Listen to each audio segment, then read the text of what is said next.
आप सभी लोग को मेरा नमस्कार। आज का वीडियो दिनांक 20 नवंबर को गांगकला में जो घटना हुआ है उससे अवगत कराने के लिए है। आप ये जान लीजिए कि जो अपने पेपर के माध्यम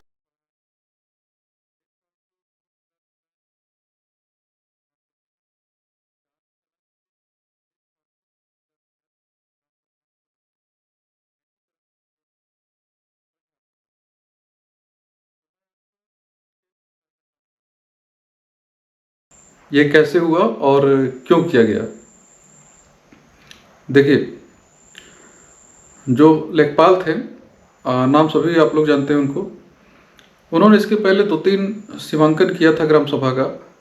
और आप गांगकला के अगर आप निवासी हैं तो आपको पता है कि वो ज़मीनें कितनी महत्वपूर्ण थी ग्राम सभा के लिए। और ठीक है, जिसके हाथ से ज़मीन निकलती है उसको थोड़ा दुख होता है, लेकिन आप बताइए कि ग्राम सभा की विभिन्न योजनाओं के लिए मैं ज़मीन कहाँ से लेके आऊँगा। तो बात यह है कि हर सीमांकन पे इस लेखपाल ने मुझसे गलत डिमांड किया कई बार। और एक बार तो मैंने इनका बाकायदे वॉइस रिकॉर्डिंग किया और उसके बाद मैंने इनको सुनाया भी। और ये जो मेरे रिलेटिव हैं उनके दुकान पे ये पैसे भी लिए हैं, जिसका भी वीडियो है मेरे पास, जो कि मैं इसमें आपको दिखा रहा हूँ।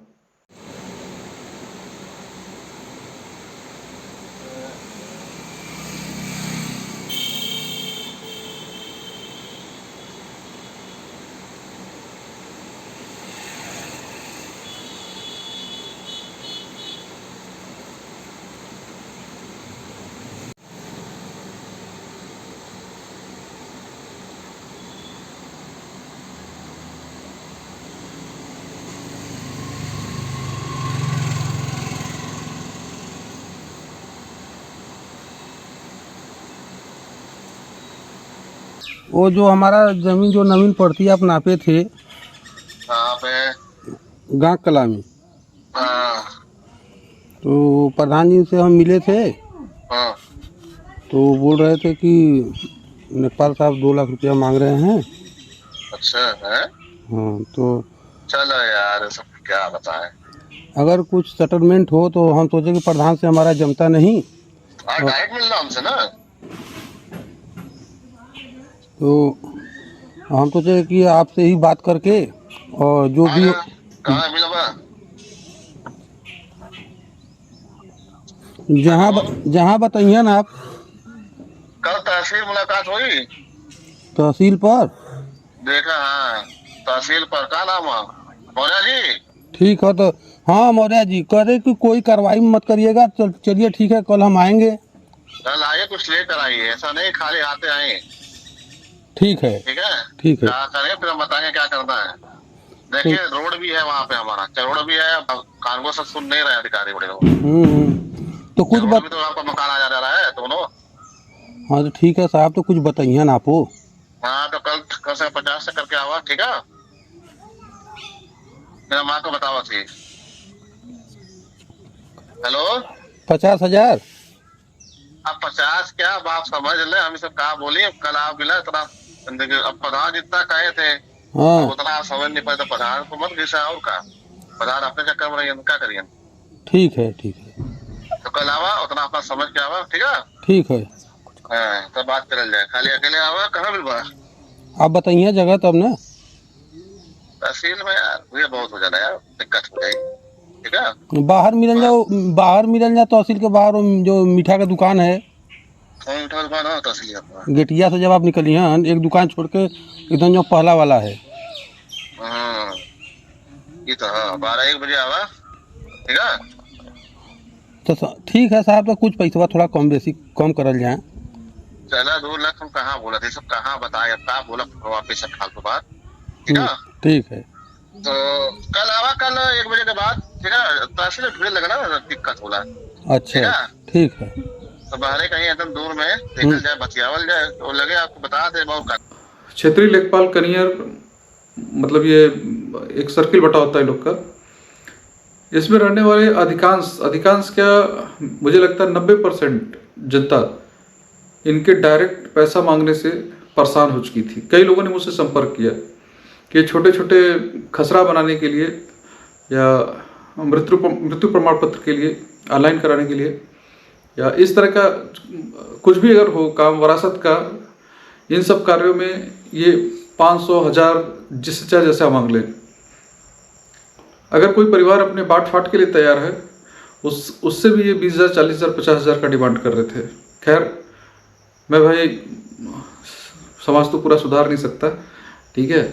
तो मैंने इस लेखपाल को कहा कि ग्राम सभा गांग कला में जब आप काम करें तो आप थोड़ा संभल के काम करें, ठीक है। क्योंकि मैं अगर ईमानदारी से गांव चला रहा हूं तो मुझे भी उम्मीद है कि आप भी ईमानदारी से काम करोगे। तो हुआ ये कि हमारे ही ग्राम सभा की एक निवासिनी है भगवानी देवी, उन्होंने एप्लीकेशन दिया कि नाली पे एक मकान बन रहा है, ठीक है। तो राजस्व विभाग की टीम से ये लेखपाल मुझसे कांटेक्ट किए और बोले कि वहाँ मकान बन रहा है नाली पे। हम कहे बात तो सही है, आप जाके देखिए उसको। तो उन्होंने मुझे बुलाया। तो अगर आप मेरी ग्राम पंचायत के निवासी तो आपको पता होगा कि आज से 7 साल पहले मुझे मेरे गांव की एक महिला ने अपनी बेटी को उकसाकर 156(3) के माध्यम से मेरे पे एक गलत पास्को का केस लगाया था। और मेरी अज्ञानता के कारण, और या यूँ कहिए कि मैंने सिस्टम को नहीं समझा कि कैसे अपनी बात रखूँ, मैं यहाँ से चला गया 1 साल के लिए और फिर चार्जशीट सबमिट हो गई। तो वो महिला ही उस नाली के ऊपर कब्जा कर रही थी। तो मैंने उनसे बोला कि अगर मैं वहाँ आऊँगा तो उस महिला को ये लगेगा कि मैंने एप्लीकेशन दिया है, इसलिए मैं वहाँ नहीं जाऊँगा। फिर हुआ ये कि लेखपाल आए 4-5 दिन बाद और वो वहाँ से मुझे फ़ोन किए, कई बार फ़ोन किए। तो मुझे जाना पड़ा क्योंकि भाई मैं प्रधान हूँ और अगर ग्राम सभा का नाला अगर पैमाइश हो रहा है तो मुझे जाना ही पड़ेगा। अच्छा, जब वहाँ मैं पहुँचा तो जरीब से वो, अच्छा मुझे उस नाली और वहाँ उससे लगाया जो रास्ता है उसकी पूरी पैमाइश पता थी, क्योंकि मैं उसी पर केस झेल रहा था, ठीक है। तो हमेशा की तरह इस बार भी उस महिला ने मुझसे तो नहीं कहा, दूसरे से कहा कि ये प्रधान का ही काम है, चलिए हम इसको बताएंगे। और उसके बाद अब चूंकि एक अंदर से एक अंतरात्मा होती है कि नहीं गलत हो रहा है, ये नाली में जो निर्माण है ये नहीं होना चाहिए। अब अगर मेरे पे केस लगा है और मैं इसकी डर से यहाँ पीछे हट रहा हूँ तो एक गलत मैसेज जाएगा। इस तरह तो सभी लोग ग्राम प्रधान को फंसाकर कहीं भी किसी भी तरीके से अपना काम, अपना उल्लू सीधा करेंगे। तो मैंने डिसाइड किया कि कोई बात नहीं, मैं जेल जाऊँगा। ये बहुत करेंगी तो क्या करेंगी, अपनी बिटिया को लेके जाके गलत बयान करेंगी। कोई बात नहीं, मैं जेल जाऊँगा, लेकिन मैं इस घर को गिराऊँगा क्योंकि ये नाले पे है और वास्तव में उस नाले से कई खेतों की सिंचाई होती थी। और मेरे फंसे होने की वजह से, और मैं अकेला नहीं था, उसमें 4 और बच्चे फंसे जो बेगुनाह थे, सभी का उस पर भविष्य दाव पे था। तो मैंने डिसाइड किया कि अब मैं खुद एप्लीकेशन दूंगा, ग्राम पंचायत खुद अपना एप्लीकेशन देगी। ये वहाँ से निकल आए उस महिला को आतंकित करके कि तुम्हारा घर गिर जाएगा, तुम्हारा ये हो जाएगा। मुझे पता है ये उनकी कला थी ताकि उससे संपर्क करे। उन्होंने अपना नंबर भी उसको दिया था, उसका भी नंबर अपने लिया था। तो ये जो लेखपाल थे उस महिला से 50,000 रुपये में डीलिंग किए थे, उसके महिला और उसके वकील द्वारा। और ये मुझे किसी और ने, इन्होंने खुद बताया था। जब मैं तहसील दिवस पर एडीएम मैडम के पास गया अपना एप्लीकेशन लेकर, एडीएम मैडम के पास गया तो वहाँ पर इनको बुलाया गया क्योंकि ये क्षेत्रीय लेखपाल हैं। तो वहाँ इन्होंने मैडम के सामने कहा कि हाँ मैंने काम तो रुकवा दिया है, लेकिन सीमांकन अभी क्लियर नहीं क्योंकि नक्शा फटा हुआ है। और आपको अवगत करा दें कि मात्र 3 महीने के अंदर उसी नक्शे से 2 जमीनें खाली कराई गई, 2 जमीनें, और वो भी काफ़ी चकबंदी के बाद से पहली बार वहाँ पे ग्राम सभा हवी उसको खाली कराया गया और इनके लिए वो नक्शा फट गया। फिर ये बाहर आए और मुझसे बोले कि प्रधान जी उसका वकील तो 50,000 दे रहा है, आप कम से कम 25,000 की व्यवस्था करिए। मैंने कहा भैया हम इतना नहीं दे पाएंगे। क्या नहीं भैया, देखिए 50,000 तो वो दे रहा है, आप 25,000 की व्यवस्था करिए तभी काम हो पाएगा। हम उसका धारा 67 में उसके ऊपर कार्रवाई कर देंगे। मैंने तभी डिसाइड किया कि इस आदमी का आँख नहीं खुल रहा है। मैंने इनसे बोला, भाई मैं नाम नहीं लूँगा सोशल मीडिया पे, और बाकी क्षेत्रीय लोग तो नाम जानते ही हैं, कि भाई मैं ग्राम पंचायत की नाली को नपवा रहा हूँ, मैं अपने घर की ज़मीन नहीं नपवा रहा हूँ, ठीक है। और मैं पैसे क्यों दूँ? अगर मैं गलत हूँ तो आप मेरा काम मत करो, अगर मैं सही हूँ तो आप अपना काम करो। खैर मैंने उसी समय डिसाइड किया कि अगर ये नहीं मानता है तो मुझे एक्शन लेना पड़ेगा। फिर ये 20,000 रुपये पे आएगी। 20,000 रुपये हमको अभी दे दीजिए, 5,000 बाद में दे दीजिएगा। हम कहा चलिए ठीक है, लेकिन अभी पैसा है नहीं मेरे पास, मैं आपको सोमवार को दूंगा। मैंने तुरंत एंटी करप्शन ब्यूरो वाराणसी से संपर्क किया। उन्होंने मुझे बुलाया और यकीन मानिए मुझे विश्वास नहीं था। मुझे लगता था मैं अकेले लड़ रहा हूँ, इस समाज में अकेले लड़ रहा हूँ। लेकिन एंटी करप्शन ब्यूरो वाराणसी इतनी तत्परता से काम किया कि आप सोचिए, मैं शनिवार को 2 बजे उनसे संपर्क किया हूँ। वो उसी दिन उसमें उनका एक प्रोसेस होता है डीएम सर के यहाँ से, वो उसी दिन का प्रोग्राम बना देते। लेकिन उस दिन इन्होंने पैसा लेने से मना कर दिया, बोले कि मैं घर निकल आया हूँ, आप हमको सोमवार को देना। ठीक है, सोमवार को सुबह 8 बजे इनका कॉल आया कि प्रधान जी पैसे का इंतजाम हो गया। मैंने फिर एंटी करप्शन से संपर्क किया। उन्होंने कहा कि आप 10:30 बजे तक हमारे ऑफिस आइए। ऑफिस जब गए तो वहाँ से तमाम उनकी प्रक्रियाएं होती हैं। उनको लोकपाल चाहिए होता है, डीएम सर के यहाँ से गवाह चाहते हैं, पूरी टीम बनानी पड़ती है, प्रोसेस होता है। ये सब उन्होंने बहुत ही तत्परता से कर वो हमारे साथ 1 बजे के आसपास हमारे साथ लग गए। और नतीजा आपके सामने है कि वो हमारे अमृत सरोवर से 20,000 रुपये लेते हुए रंगे हाथ पकड़े गए। अब बताइए, जिस व्यक्ति को मैंने बार बार समझाया है कि आप गलत ग्राम सभा से के प्रधान से आप पैसा मांग रहे हो, मैं बेईमानी नहीं कर रहा हूँ, तो मैं भी आपको मैं पैसा क्यों दूँ।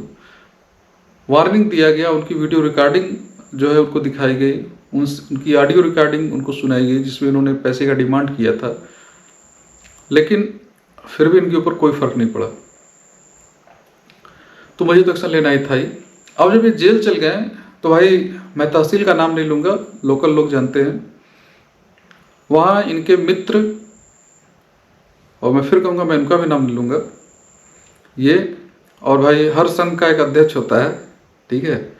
इन लोगों ने मुझसे कहा कि प्रधान जी ये आप गलत किए हैं, आपको इनको बहुत करना चाहिए था, मैडम से बोल दिए होते, सस्पेंड हो गए होते, आपको मुझसे बताना चाहिए था, मैं आपसे क्यों बोलूँ, आप क्या हैं, ठीक है। मैं बोलूँगा किससे? लेखपाल के ऊपर कानूनगो होता है, कानूनगो के ऊपर नायब तहसीलदार सर होते हैं, और उसके ऊपर तहसीलदार सर होते हैं, और फिर एसडीएम सर या मैम जो भी है वो रहती है। तो मैं जो भी आपकी जो सीढ़ी होती है, मैं उसके उछली पायदान से ही संपर्क करूँगा। यहाँ जो हमारे जो कानूनगो सर है उनको मैंने अवगत कराया। कानूनगो सर ने तत्परता दिखाई और काफ़ी डांटा इनको, और बोला है कि अब दोबारा ये हरकत नहीं होनी चाहिए, उनमें कोई गलती नहीं है, उन्होंने डांटा इनको। लेकिन मेरी ग्राम सभा के कई लोगों ने मुझसे कहा कि ये गलत पैसा मांग रहे, इसमें पैसा मांग रहे, उसमें पैसा मांग रहे, तो मैं कहाँ सुनूं। इसलिए मजबूरन मुझे कदम उठाना पड़ा, और मैं उन सभी लोगों को सख्त हिदायत देता हूँ कि अगर आपको लगता है कि ये सब गुटबाजी करने से या नेतागिरी करने से मैं पीछे हट जाऊँगा या आप डरा लेंगे, तो ये आपकी बहुत बड़ी भूल है। ग्राम सभा गायकला में जो भी लेखपाल आएगा उसको काम तो करना पड़ेगा, ठीक है। आपको जेब खर्च, आपका पेट्रोल का खर्च ये तो मैं वैसे भी दे देता हूँ, ऐसी बात नहीं है, लेकिन जो आपकी इलीगल डिमांड है इसको पूरा नहीं किया जाएगा। और मैंने इस घटना के बाद डिसाइड किया है कि मैं अभी तक तो सिर्फ ग्राम पंचायत की ज़मीनों के लिए ही इंटरेस्टेड था। अब मैं अपने गांव के सभी निवासियों से कहता हूं कि जिसका जो भी मैटर फंसा है, ठीक है, वो मुझसे संपर्क करे ग्राम पंचायत में, वो बंटवारा हो, बाट फाट हो, वरासत हो, चाहे जो हो, आप बजरिए मेरे, आप जो है लेखपाल के पास जाइए, ठीक है, और यहाँ का जो भी लेखपाल है वो कान खोल के सुन ले, मेरी ग्राम सभा से आपको 1 पैसे नहीं मिलेंगे। और ठीक है, जिसको जो जांच करवानी करवा ले, ब्लॉक खुला है, सीडी ऑफिस खुला है, ठीक है, सारा सब कुछ जो है आपका ई ग्राम स्वराज पे है, मेरी भी जांच करवा लीजिए। अगर मैं चोर हूँ तो आप मेरे खिलाफ एप्लीकेशन डालिए, ठीक है। लेकिन यहाँ अगर आपको काम करना है तो ईमानदारी से करना पड़ेगा। और मैं सोशल मीडिया के माध्यम से पूरे डिपार्टमेंट को कहना चाहता हूँ कि मैं आप लोग पे उंगली नहीं उठा रहा हूँ, मैं सभी लोग पे उंगली नहीं उठा रहा हूँ, लेकिन आप लोग भी मेरी मजबूरी समझिए।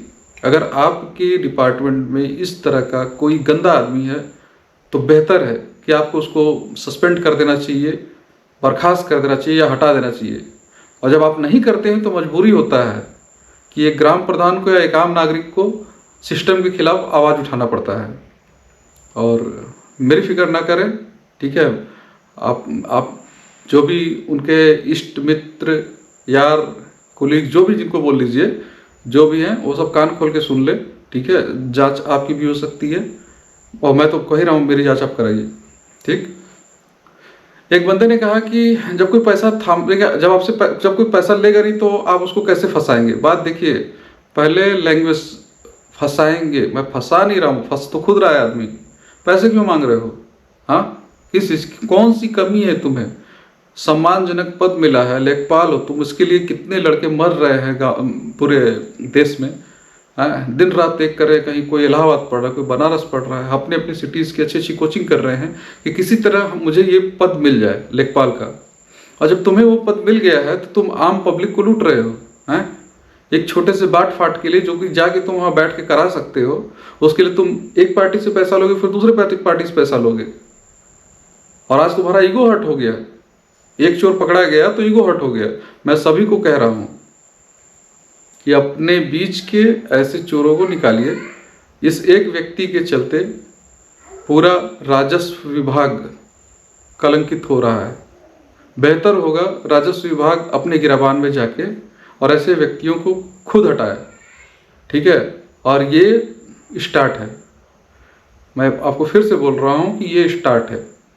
और नहीं सुधरे, अगर नहीं सुधरे गांकला में आने वाले लेखपाल तो आगे भी कार्रवाई होगी। और मेरे गांव के निवासियों, आप लोग से एक अनुरोध है कि सिर्फ एक लेखपाल के चलते पूरे राजस्व विभाग पे उंगली न उठाइए। पिंडरा तहसील में जो टीम है इस समय one of the best team मुझे लग रही है। मेरे पूरे पीरियड में 7 साल के पीरियड में मैंने इतनी अच्छी टीम नहीं देखी। मात्र 10 दिन के अंदर, 15 दिन के अंदर, मतलब सैकड़ों साल से जो कब्जा है ज़मीन, या आप चकबंदी से ही ले लीजिए, चकबंदी से जो ज़मीनें कब्जे में हैं आपके सामने राजस्व विभाग छुड़ा रहा है, ठीक है। तो राजस्व विभाग के लिए तालियां बनती हैं, ठीक है। मेरी आपसे हाथ जोड़कर अनुरोध है कि एक व्यक्ति के चलते आप पूरे राजस्व विभाग का आकलन न करिए, ठीक है। राजस्व विभाग पिंडरा बहुत ही अच्छा कार्य कर रहा है। हाँ, कुछ खराबियाँ थी जो कि इस व्यक्ति की वजह से उसको मैंने हटा दिया। मैं पूरे राजस्व विभाग का आकलन नहीं कर रहा हूँ भाई। मेरी ग्राम सभा जिस सर्किल में आती है उसके ऊपर जो है मैं उनकी बात कर रहा हूँ, ठीक है। बहुत ही अच्छा कार्य हुआ है मेरी ग्राम सभा से संबंधित। और ये जो व्यक्ति था जो गंदा, इसको हटा दिया गया है। और अगर इसको प्रेस्टीज बना रहे हैं कुछ लोग तो ये आप अपना नुकसान कर रहे हैं। मैं पहले ही बता रहा हूँ, अगर आप इसको प्रेस्टीज बना रहे हैं तो आप नुकसान कर रहे हैं। मैं पुरानी फिर से एक बार बात पे आता हूँ कि एक व्यक्ति ने कहा कि अगर लेखपाल पैसा नहीं लेगा तो बताइए आप क्या करोगे। ये बताइए, अगर लेखपाल पैसा ही नहीं लेगा और काम कर रहा है तो ऐसे लेखपाल का मूर्ति लगा के आप पूजा करिए, ठीक है। उसको सस्पेंड क्यों कराएंगे बताइए आप, या उसको रंगे हाथ क्यों पकड़वाएंगे? जब आप काम कर रहे हो, आपको काम करने के लिए तो बोल रहा हूँ, आप काम करिए। मैं जब भी तहसील जाता हूँ वहाँ देखता हूँ सैकड़ों, मतलब 200, 400, 500, हज़ारों आदमी चक्कर लगा रहे तहसील के, ठीक है। एसडीएम मैडम या एसडीएम सर क्या करेंगे, तहसीलदार सर क्या करेंगे? जब लेखपाल ही गलत रिपोर्ट लगाएगा, लेखपाल ही हिला हवाली करेगा तो क्या करेंगे? आपको शर्म आनी चाहिए। मैं जो लेखपाल बर्खास्त हुआ हूँ उसके जैसे लोगों से बोल रहा हूँ कि आपको शर्म आनी चाहिए, ठीक है। ये हरकत करने से पहले आपको 100 बार सोचना चाहिए। खैर, सिलसिला जारी रहेगा, अभी ये शुरुआत है। मैंने बोला ना, मुझे आप बस रास्ता मुझे मिल जाए, उसके बाद मैं सारा काम खुद कर लूँगा। मेरे गांव के निवासी, आपको ये क्लैरिफिकेशन देने के लिए कि वास्तव में जो ये लेखपाल सस्पेंड हुआ किस वजह से हुआ, इसलिए ये वीडियो बनाया गया है। और मैं फिर से वीडियो के माध्यम से कह रहा हूँ, जिस भी बंदे का, मेरे गांव के जिस भी निवासी का मैटर राजस्व विभाग में अटका है, आप मेरे पास आइए, मैं उसको सॉल्व करवाऊंगा। आप सही हैं तो, अगर आप गलत हैं और मेरे पास आते हैं तो ये बैकफायर करेगा, आपको नुकसान होगा। आप सही हैं तो आइएगा, गलत के लिए नहीं, बिल्कुल ठीक है। इस वीडियो को आपने लास्ट तक देखा, इसके लिए आप सभी लोग को मेरा धन्यवाद। नमस्कार।